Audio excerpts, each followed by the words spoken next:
sunscreen na ginagamit ko ay ang sunscreen na ipinapanalo ang bawat laban ng aking skin. Dalawang magkaibang sunscreen ang gagamitin ko ngayon, kaya manood ka ha. At kung nakikita ninyo ay meron akong irritation, Namumula ang aking dito, around my lips area. dahil sa tretinoin na ginagamit ko. Itong unang sunscreen na gagamitin ko ay matagal ko nang ginagamit. Since 2023 pa yata, if I am not mistaken. At sobrang favorite ko talaga ito kasi kahit na nairita yung aking skin ay hindi talaga ako nakakaramdam ng hapdi sa sunscreen na ito.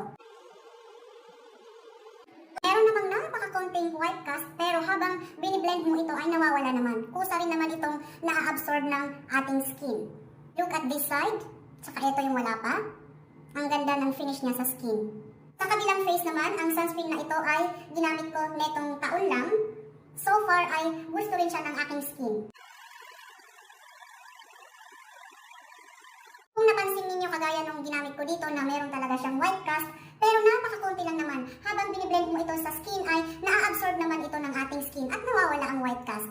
So ayan, halos parehas lang sila, pero gustong gusto talaga sila ng aking skin. So ang mga sunscreen na ito na laging panalo sa akin ay ang mga Sunscreen na ito which is from Lux Organics at from Skin 1004. Ito yung kanilang mineral sunscreen or physical sunscreens.